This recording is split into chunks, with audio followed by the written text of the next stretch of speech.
وكفى وسلام على عباده الذين اصطفى أما بعد أرسله بالحق بشيرا ونذيرا وداعيا إلى الله بإذنه وسراجا منيرا فقد قال الله تبارك وتعالى في كلامه المجيد وفي فرقانه الحميد أعوذ بالله من الشيطان الرجيم بسم الله الرحمن الرحيم هل جزاء الإحسان إلا الإحسان فبأي آلاء ربكما تكذبان وقال النبي صلى الله عليه وسلم سبعة يظلهم الله في ظله يوم لا ظل إلا ظله صدق الله العظيم সমুদায় প্রশংসা ধ্বনিত হোক সেই মহান আল্লাহ রব্বুল আলামিনের আরশে আজিমে, যেই মহান আল্লাহ রব্বুল আলামিন আমাদের সকলকে একটি সিরাতুন নবী মজলিসে আমাদের সকলকে আসার এবং বসার তৌফিক দান করেছেন। তার জন্য আমরা সকলে শুকরিয়ার সাথে শ্রদ্ধাজনিত কণ্ঠে বলি আলহামদুলিল্লাহ। তার পরে জানাই আমার নবী, আপনার নবী, দো জাহানের নবী, কুল কায়নাতের নবী, দয়ার নবী, মায়ার নবী, মদিনাওয়ালা বিশ্ব নবী মুহাম্মদুর রাসূলুল্লাহ সাল্লাল্লাহু আলাইহি ওয়াসাল্লামের প্রতি শত কোটি দরুদ ও সালাম বর্ষিত হোক, সকলেই পড়েন আমিন। আজ আমরা এখানে এসেছি একটি সিরাতুন নবী মজলিসে। আমরা এখানে আল্লাহ রাব্বুল আলামিনের ঐশী বাণী এবং আমার বিশ্ব নবী সাল্লাল্লাহু আলাইহি ওয়াসাল্লামের মহামূল্যবান কথা অর্থাৎ হাদিস থেকে কিছু কথা শ্রবণ করব ইনশাআল্লাহ। আজ আমরা এমন 7 প্রকার সৎ লোকদের আলোচনা করব যাদেরকে আমার আল্লাহ রাব্বুল আলামিন কাল কিয়ামতের কঠিন দিনে নিজের রহমতের ছায়াতলে আশ্রয় দান করবেন। আমার আল্লাহ রাব্বুল আলামিন সূরা রহমানের 60 ও 61 নম্বর আয়াতে জানিয়ে দিলেন, হাল জাযাউল ইহসানি ইল্লাল ইহসান ফাবিআইয়ি আলাই রাব্বিকুমা তুকাযযিবান। সৎ কাজের প্রতিদান উত্তম পুরস্কারই হবে, সৎ কাজের প্রতিদান উত্তম পুরস্কারই হবে তোমরা জিন ও মানুষ সম্প্রদায়। তোমার প্রভুর কোন কোন অবদানকে অস্বীকার করবে? তোমরা তোমাদের প্রভুর কোন কোন অবদানকে অস্বীকার করবে? মুমিন ব্যক্তি ছোট বড় যে কোনো সৎ কাজ করবে, আমার আল্লাহ রাব্বুল আলামিন তার জন্য উত্তম পুরস্কারের ব্যবস্থা রেখেছেন। মুমিন ব্যক্তি যে কোনো ছোট বড় যে কোনো সৎ কাজ করবে, আমার আল্লাহ রাব্বুল আলামিন তার জন্য উত্তম পুরস্কারের ব্যবস্থা রেখেছেন। তবে সেই পুরস্কার কেমন হবে সেটা পরিপূর্ণভাবে কোনো মানুষ বলতে পারবে না। যেমন সহিহ মুসলিমের 2824 নম্বর হাদিসে হযরত আবু হুরায়রা রাদিয়াল্লাহু তাআলা আনহু থেকে বর্ণিত আমার বিশ্ব নবী সাল্লাল্লাহু আলাইহি সাল্লাম বলেছেন, আল্লাহ রাব্বুল আলামিন বলেন, আমি আমার নেক বান্দাদের জন্য এমন সব নিয়ামত প্রস্তুত করে রেখেছি যেটা কোনো চোখ দেখেনি, যেটা কোনো কান শ্রবণ করেনি, যেটা কোনো মানুষের অন্তর কল্পনাও করতে পারে না। আমি আমার বান্দাদের জন্য এমন নিয়ামত আমি প্রস্তুত রেখেছি। এই হাদিসে আমার আল্লাহ রাব্বুল আলামিন সংক্ষেপে নেক বান্দাদের জানিয়ে দিচ্ছেন যে তোমাদের পরকালের সুখ শান্তির জন্য আমি এমন মনোমুগ্ধকর এমন অফুরন্ত নিয়ামত তোমাদের জন্য প্রস্তুত রেখেছি যেটা তোমরা কল্পনাও করতে পারবে না। মনে রাখবেন, আমরা যেসব নেক আমল করে থাকি তার মধ্যে কোনো কোনো আমল এমন রয়েছে যার নির্দিষ্ট কিছু পুরস্কারের কথা জানিয়ে দেওয়া হয়েছে। যেমন সহিহ বুখারী 660 নম্বর হাদিসে হযরত আবু হুরায়রা রাদিয়াল্লাহু তাআলা আনহু থেকে বর্ণিত আমার মায়ার নবী মদিনাওয়ালা জানিয়ে দিয়েছেন, সাবআতুন ইউযিল্লুহুমুল্লাহু ফি যিল্লিহি ইয়াওমা লা যিল্লা ইল্লা যিল্লুহু। কিয়ামতের কঠিন দিনে যখন আমার আল্লাহ রাব্বুল আলামিনের ছায়া ব্যতীত আর কোনো ছায়া থাকবে না, সেই দিন আমার আল্লাহ রাব্বুল আলামিন 7 শ্রেণীর মানুষকে নিজের ছায়ায় আশ্রয় দান করবেন। কিয়ামতের দিনে যখন আল্লাহ রাব্বুল আলামিনের ছায়া ব্যতীত আর কোনো ছায়া থাকবে না, সেই দিনে আমার আল্লাহ রাব্বুল আলামিন 7 শ্রেণীর মানুষকে নিজের ছায়ায় আশ্রয় দান করবেন। মনে রাখবেন, আল্লাহ রাব্বুল আলামিনের নিজস্ব কোনো ছায়া নেই। এই হাদিসে আল্লাহর ছায়া কথার মানে হলো আল্লাহ রাব্বুল আলামিনের আরশের ছায়া কিংবা আল্লাহ রাব্বুল আলামিনের রহমত।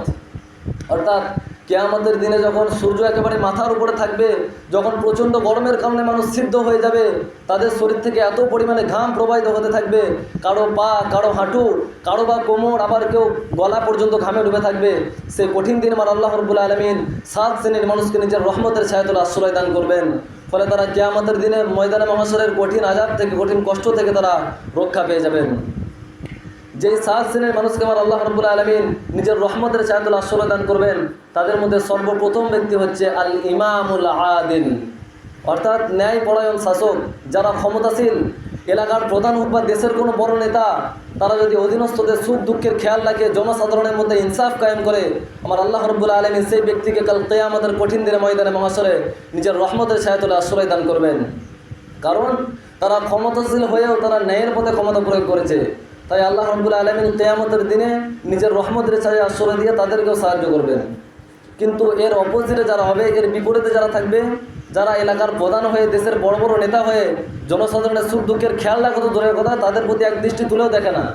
যারা জনসাধারণের মধ্যে ইনসাফ কায়েম করা দূরের কথা, তাদের মধ্যে ঝগড়া ঝামেলা মারামারি দ্বন্দ্ব লাগিয়ে দেয়, তাদের জন্য আল্লাহ রাব্বুল আলামিন, তাদের জন্য তো জায়গা রেখেছেন আল্লাহ রাব্বুল আলামিন, হোতামাই তাদেরকে জায়গা করে দেবেন। মানুষদের জন্য আল্লাহ রাব্বুল আলামিন নিজের বান্দাদের জন্য যেমন ফ্যাসিলিটির ব্যবস্থা রেখেছেন, সেরকমভাবে তাদের জন্য ব্যবস্থা করে রেখেছেন সব কিছুই। যে যেমন কাজ করবে সে সেরকম পাবে। ইনসাফকারীদের ফজিলত সম্পর্কে আমরা আরও একটি হাদিস লক্ষ্য করতে পারি। সহিহ ইবনে হিব্বানের 4484 নম্বর হাদিসে আমার বিশ্বনবী সাল্লাল্লাহু আলাইহি সাল্লাম জানিয়ে দিয়েছেন, আল্লাহ রাব্বুল আলামিন বলেন, যারা নিজেদের সন্তান সন্ততি অধীনস্থদের মধ্যে ইনসাফ কায়েম করে, যারা নিজেদের সন্তান সন্ততি অধীনস্থদের মধ্যে ইনসাফ কায়েম করে, আমার আল্লাহ রাব্বুল আলামিন তাদেরকে কাল কিয়ামতের দিনে নিজের ডান পাশে নূরের মিম্বারে তাদেরকে অবস্থান করাবেন। সুবহানাল্লাহ পড়েন। তাদেরকে আমার আল্লাহ রাব্বুল আলামিন নিজের ডান পাশে নূরের মিম্বারে তাদেরকে অবস্থান করাবেন।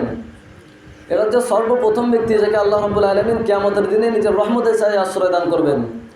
দ্বিতীয় ব্যক্তি যাকে আমার আল্লাহ রাব্বুল আলামিন কাল কিয়ামতের দিনে নিজের রহমতের ছায়াতলে আশ্রয় দান করবেন, আমার মায়ার নবী মাদিনা ওয়ালা জানিয়ে দিয়েছেন, শাবুন নাশা ফি ইবাদাতি রাব্বিহ, এমন যুবক যে আল্লাহ রাব্বুল আলামিনের ইবাদতে নিজের যৌবনকালকে অতিবাহিত করেছে, আমার আল্লাহ রাব্বুল আলামিন কাল কিয়ামতের কঠিন দিনে ময়দানে মাহশরে তাকে নিজের রহমতের ছায়াতলে আশ্রয় দান করবেন। যেই যুবক নিজের যৌবনকালকে আমার আল্লাহ রাব্বুল আলামিনের ইবাদতে কাটিয়ে দিয়েছে, তাকে আমার আল্লাহ রাব্বুল আলামিন কিয়ামতের কঠিন দিনে ময়দানে মাহশরে নিজের রহমতের ছায়াতলে আশ্রয় দান করবেন। এখান থেকে বোঝা গেল যে বার্ধক্যের ইবাদতের তুলনায় যৌবনকালের ইবাদতের মূল্য অনেক বেশি। কেননা বৃদ্ধ বয়সে মানুষ সৎ কাজ তো করেই থাকে, আর সে যথেষ্ট চেষ্টা করে গোনা থেকে বেঁচে থাকার, গোনা বর্জন করে সে সম্পূর্ণ চেষ্টা করে, কারণ সে জানে আমার আয়ু আর বেশি দিন নেই। পক্ষান্তরে যুবকরা এটা ভাবে যে আমরা তখনও বহুদিন বাঁচবো, যৌবনের কারণে পাপ কাজের চাহিদাও বেশি থাকে। আর এই যৌবনকালকে যেই যুবক আল্লাহ রাব্বুল আলামিনের ইবাদতে কাটিয়ে দেয়, আল্লাহর নিজের নফসের খায়েসাতের মোকাবেলা করে, নিজের নফসের খায়েসাতের মোকাবেলা করে, নিজের মনের কামনা বাসনার সঙ্গে মোকাবেলা করে আমার আল্লাহ রাব্বুল আলামিনের ইবাদত করে, তারা পরম সৌভাগ্যবান। কাল কিয়ামতের কঠিন দিনে তারা চিন্তিত হবে না, তারা পেরেশান হবে না, তাদের কোনো প্রকার ভয় ভীতি থাকবে না, আমার আল্লাহ রাব্বুল আলামিনের ছায়া তাদের উপর ছেয়ে থাকবে। তৃতীয় ব্যক্তি যাকে আমার আল্লাহ রাব্বুল আলামিন কাল কিয়ামতের দিনে নিজের রহমতের ছায়া দান করবেন, আমার মায়ার নবী মদিনা ওয়ালা জানিয়ে দিয়েছেন, রাজুলুন কলবুহু মুআল্লাকুন ফিল মাসাজিদ, যেই ব্যক্তির মন মসজিদের সঙ্গে ঝুলে আছে, যেই ব্যক্তির মন মসজিদের সঙ্গে ঝুলে আছে, এই নয় যে ঝুলে আছে মানে মসজিদের মধ্যে মন ঝুলে আছে। এখান থেকে বোঝাতে চাইছে যে যারা মসজিদকে ভালোবাসে, 5 ওয়াক্ত নামাজ মসজিদের মধ্যে পড়ে, মসজিদে বসে থাকতে, মসজিদে যাতায়াত করতে যার ভালো লাগে, এমন শ্রেণীর লোকেরা বড়ই ভাগ্যবান। কিয়ামতের কঠিন দিনে আমার আল্লাহ রাব্বুল আলামিন তাদেরকে নিজের রহমতের ছায়া দান করবেন। আর কিয়ামতের দিনে রহমতের ছায়া পাওয়া মানে তাদের জান্নাতের ফায়সালা হয়ে যাবে। সুবহানাল্লাহ পড়েন। আল্লাহ রাব্বুল আলামিন আমাদের সকলকে 5 ওয়াক্ত নামাজ মসজিদের মধ্যে আদায় করার এবং মসজিদের সঙ্গে সারাটি জীবন জুড়ে থাকার তৌফিক দান করেন, পড়ুন আমিন। চতুর্থ ব্যক্তি যাকে আমার আল্লাহ রাব্বুল আলামিন কাল কিয়ামতের দিনে নিজের রহমতের ছায়া দান করবেন। আমার মায়ার নবী মাদিনাওয়ালা জানিয়ে দিয়েছেন, রাজুলানি তাহাব্বা ফিল্লাহি ইজতামা আলাইহি ওয়া তাফাররাকা আলাইহি। এমন দুই ব্যক্তি যারা আল্লাহ রাব্বুল আলামিনের জন্য পরস্পরকে ভালোবেসেছে, যারা আমার আল্লাহ রাব্বুল আলামিনের জন্য একে অপরকে ভালোবেসেছে, আর এই অবস্থায় সে মৃত্যুবরণ করেছে, আমার আল্লাহ রাব্বুল আলামিন কাল কিয়ামতের কঠিন দিনে ময়দানে মাহশরে তাদেরকে নিজের রহমতের ছায়াতলে আশ্রয় দান করবেন। এমন দুই ব্যক্তি যারা শুধুমাত্র আল্লাহ রাব্বুল আলামিনের জন্য পরস্পরকে ভালোবেসেছে, একে অপরকে ভালোবেসেছে, আর এই অবস্থায় মৃত্যুবরণ করেছে, তাদেরকে আমার আল্লাহ রাব্বুল আলামিন কিয়ামতের কঠিন দিনে নিজের রহমতের ছায়াতলে আশ্রয় দান করবেন। মানুষ বিভিন্ন কারণে একে অপরকে ভালোবাসে। কেউ ভালোবাসে কোনো স্বার্থের কারণে বা রূপের টানে, আবার কারো ভালোবাসা হয় আত্মীয়তা ও রক্তের সম্পর্কের কারণে। এইসব ভালোবাসা তো হয় স্বাভাবিক, কিন্তু যেই ভালোবাসা, যেই মহব্বতের পিছনে পৃথিবীর কোনো স্বার্থ থাকে না, পৃথিবীর কোনো চাওয়া থাকে না, পৃথিবীর কোনো উদ্দেশ্য থাকে না, শুধুমাত্র আমার আল্লাহ রাব্বুল আলামিনকে সন্তুষ্ট করার জন্য, আমার আল্লাহ রাব্বুল আলামিনকে রাজি খুশি করার উদ্দেশ্য থাকে, সেই ব্যক্তিকে আমার আল্লাহ রাব্বুল আলামিন কাল কিয়ামতের কঠিন দিনে নিজের রহমতের ছায়াতলে আশ্রয় দান করবেন। এই সম্পর্কে আমার বিশ্বনবী সাল্লাল্লাহু আলাইহি ওয়াসাল্লাম বলেন যে আল্লাহর যেই বান্দা নিজের জ্ঞান দিয়ে, মন দিয়ে শুধুমাত্র এতটুকু বলবে যে আজকে থেকে আমার কোনো স্বপ্ন নেই, চাওয়া নেই, পাওয়া নেই, আশা নেই, আক্ষেপ নেই, আফসোস নেই, আমার সম্পূর্ণ জীবন, আমার পরিবারের জীবনকে আমি আমার আল্লাহর রহমতের উপর ছেড়ে দিয়েছি, তখন আমার আল্লাহ রাব্বুল আলামিনও বলবেন, আল্লাহ রাব্বুল আলামিন বলবেন যে বান্দা, যেহেতু আমার নামে তুমি ছেড়ে দিয়েছো তোমার জীবন নৌকা, তাই আমি আল্লাহর কথা দিলাম সেই জীবন নৌকা আমি কখনো ডুবতে দিব না। সুবহানাল্লাহ পড়ে।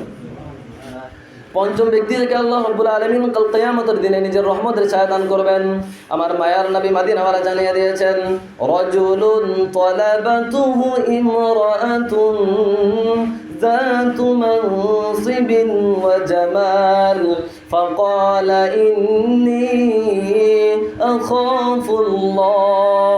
যেই ব্যক্তিকে কোনো সম্ভ্রান্ত সুন্দরী নারী জেনা করতে বলেছে, কিন্তু সে এই বলে সেই আবেদন প্রত্যাখ্যান করেছে যে আমি আমার আল্লাহ রাব্বুল আলামিনকে ভয় করি, আমি আমার আল্লাহ রাব্বুল আলামিনকে ভয় করি, আমার আল্লাহ রাব্বুল আলামিন তাকে কিয়ামতের কঠিন দিনে নিজের রহমতের ছায়াতলে আশ্রয় দান করবেন। যখন কোনো মহিলার রূপও আছে, গুণও আছে, আর সে নিজের পক্ষ থেকে কোনো প্রকার বাধা না রেখে যদি কোনো পুরুষকে নিজের দিকে আকৃষ্ট করতে চায়, তবে তার সঙ্গে অবৈধ মেলামেশা করা খুবই সহজ ব্যাপার। এই পরিস্থিতিতে, এমন ভয়াবহ পরিস্থিতিতে যেই ব্যক্তি, যেই যুবক শুধুমাত্র আমার আল্লাহ রাব্বুল আলামিনকে ভয় করে, আমার আল্লাহ রাব্বুল আলামিনকে স্মরণ করে সে সেই গুনাহ থেকে সংযত রাখবে নিজেকে, সেই আবেদন প্রত্যাখ্যান করবে, আমার আল্লাহ রাব্বুল আলামিন কাল কিয়ামতের কঠিন দিনে তাকে নিজের রহমতের ছায়াতলে আশ্রয় দান করবেন। ষষ্ঠ ব্যক্তি যাকে আমার আল্লাহ রাব্বুল আলামিন কাল কিয়ামতের কঠিন দিনে নিজের রহমতের ছায়াতলে আশ্রয় দান করবেন, আমার মায়ার নবী মাদিনাওয়ালা জানিয়ে দিয়েছেন, রাজুলুন তাসাদ্দাকা ইখফাআন হাত্তা লা তা'লামা শিমালুহু মা তুনফিকু ইয়ামিনু। যেই ব্যক্তি এমন গোপনভাবে দান সাদকা করে, যেই ব্যক্তি এমন গোপনভাবে দান সাদকা করে, তার ডান হাত কি দান করেছে তার বাম হাত জানতে পারে না, তার বাম হাত কি দান করে তার ডান হাত জানতে পারে না, সেই ব্যক্তিকে আমার আল্লাহ রাব্বুল আলামিন কাল কিয়ামতের কঠিন দিনে নিজের রহমতের ছায়াতলে আশ্রয় দান করবেন। সুবহানাল্লাহ পড়েন।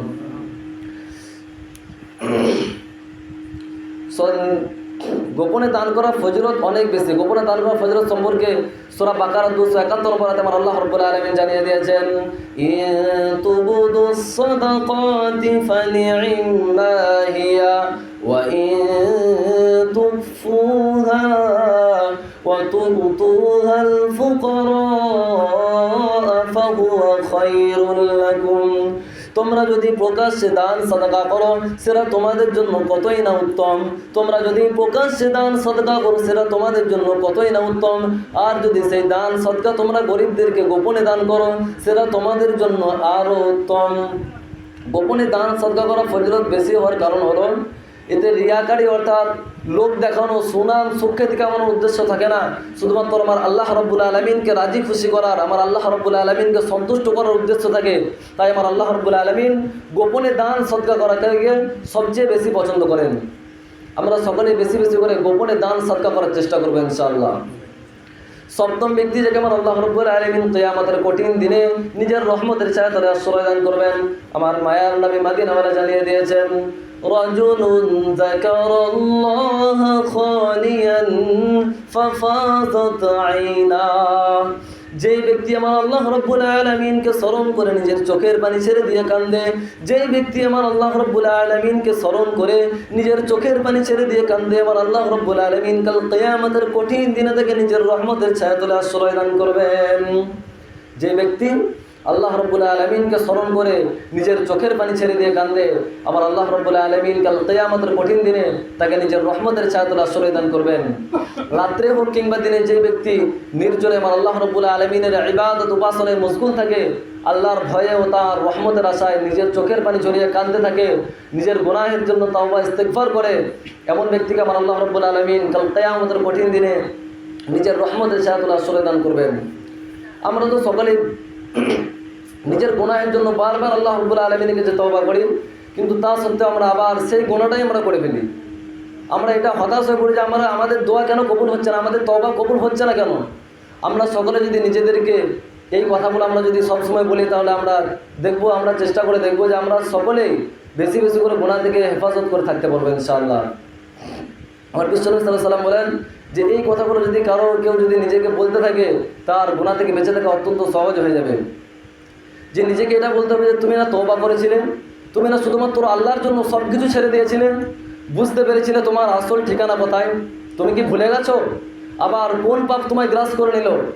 তুমি তো সেই যে নিজের গুনাহের জন্য অনুতপ্ত হয়ে সেজদায় পড়ে অঝরে কেঁদেছিলেন, তাহলে আবার কেন দুনিয়ার ধোকায় পড়ে গেলে? কেন ভুলে গেলে তোমার আসল গন্তব্য কোথায়? তুমি কি হার মেনে নিয়েছো নিজের নফসের কাছে? তুমি এত দুর্বল, ভুলে গেছো তুমি কার বান্দা, কে তোমার রব? তোমার রব তো সর্বশক্তিমান, আর সর্বশক্তিমানের বান্দারা তো কখনো দুর্বল হয় না। মৃত্যু পর্যন্ত লড়ে যাও তুমি, শয়তানকে দেখিয়ে দাও তোমার ইমানের পাওয়ার। শয়তানের ধোকায় পড়ে অনেক গুনাহ করে ফেলেছো, তাই তুমি নিরাশ হয়ে গেছো, তাই না? তুমি কি জানো না তোমার রব কতটা মহান? তিনি তো তোমাকে ক্ষমা করার জন্য অপেক্ষা করছেন। ফিরে আসো সেই রবের দুয়ারে, যার দুয়ার কখনো বন্ধ হয় না। আমার আল্লাহ রাব্বুল আলামিনের কাছে বেশি বেশি করে সবসময় তওবা ইস্তেগফার করবো, যাতে আমার আল্লাহ রাব্বুল আলামিন আমাদের সকলকে ক্ষমা করে দেন। নিজের গুনাহ স্মরণ করে আল্লাহ রাব্বুল আলামিনের কাছে কাঁদার ফজিলত সম্পর্কে বহু হাদিস বর্ণিত আছে। যেমন মুসনাদে আহমদের 10,560 নম্বর হাদিসে হযরত আবু হুরায়রা রাদিয়াল্লাহু তাআলা আনহু থেকে বর্ণিত, আমার মায়ার নবী মদিনাওয়ালা জানিয়ে দিয়েছেন, লা ইয়ালিজুন নার আহাদুন বাকা মিন খাশিয়াতিল্লাহি হাত্তা ইয়াউদাল লাবানু ফিদ-দার। যেমন দুধ দহন করার বসেরা পশুর থানে পুনরায় প্রবেশ করানো অসম্ভব, ঠিক অনুরূপভাবে যে ব্যক্তি আমার আল্লাহ রাব্বুল আলামিনের ভয়ে আমার আল্লাহ রাব্বুল আলামিনকে স্মরণ করে নিজের চোখের পানি ঝরিয়ে কাঁদতে থাকে, তার জাহান্নামে যাওয়াটাও অসম্ভব। সুবহানাল্লাহ বলেন। যেমন দুধ দহন করার বসেরা পশুর থানে পুনরায় প্রবেশ করানো অসম্ভব, ঠিক অনুরূপভাবে যে ব্যক্তি আমার আল্লাহ রাব্বুল আলামিনের ভয়ে আল্লাহ রাব্বুল আলামিনকে স্মরণ করে নিজের চোখের পানি ঝরিয়ে কাঁদতে থাকে, তার জাহান্নামে যাওয়াটাও অসম্ভব।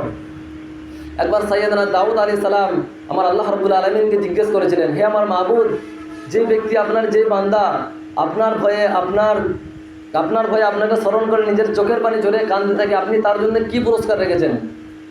আমার আল্লাহ রাব্বুল আলামিন বলেছিলেন যে আমার যেই বান্দা আমাকে স্মরণ করে আমার ভয়ে নিজের চোখের পানি ঝরিয়ে কাঁদতে থাকে, আমি তার চেহারাকে জাহান্নামের আগুন থেকে বাঁচিয়ে নেব, আর তাকে আমি কিয়ামতের দিনে সমস্ত রকমের ভয়ভীতি থেকে তাকে আমি হেফাজতে রাখবো। আমার বিশ্ব নবী সাল্লাল্লাহু আলাইহি ওয়াসাল্লাম নিজের উম্মতদেরকে কাঁদতে আদেশ দিয়ে বলেছেন, তোমরা কাঁদো, যদি কান্না না আসে তাহলে কান্নার ভান করো। তোমরা কাঁদো, যদি কান্না না আসে কান্নার ভান করো। কেননা জাহান্নামীরা জাহান্নামের মধ্যে এত কাঁদবে যে তাদের চোখের পানি মুখের উপর দিয়ে নালার মতো প্রবাহিত হতে থাকবে। তাদের চোখের পানি মুখের উপর দিয়ে নালার মতো প্রবাহিত হতে থাকবে, তাদের চোখের পানি শুকিয়ে রক্ত প্রবাহিত হতে থাকবে। ফলে তাদের চোখে এমন ক্ষত হয়ে যাবে যে বলা হয় যে সেটা যদি নৌকা চালানো হয় সেটাও সম্ভব হবে, সেটাই যদি চোখের মধ্যে যদি নৌকা চালানো হয় সেটাও সম্ভব হবে, তাদের চোখে এমন ক্ষত হয়ে যাবে। এরা মুসনাদ নামক কিতাবের 125 নম্বর হাদিস। এইসব হাদিসের দিকে লক্ষ্য করে বুজুর্গানে দিনেরা বলেছেন যে প্রত্যেককে নিজের গুনাহকে স্মরণ করে আমার আল্লাহ রাব্বুল আলামিনের কাছে বেশি বেশি করে তওবা ইস্তেগফার করে কাঁদা উচিত, যাতে আমার আল্লাহ রাব্বুল আলামিন আমাদের সকলকে ক্ষমা করে দেন। আল্লাহ রাব্বুল আলামিনের কাছে দোয়া করি তিনি যেন আমাদের সকলকে এমন আমল করার তৌফিক দান করেন যার বিনিময়ে আমরা আমার আল্লাহ রাব্বুল আলামিনের রহমতের ছায়া পেতে পারি। আমার আল্লাহ রাব্বুল আলামিন আমাদের সকলকে কবুল করুন, আমিন। ওয়া আখিরু দাওয়ানা আলহামদুলিল্লাহি রাব্বিল আলামিন।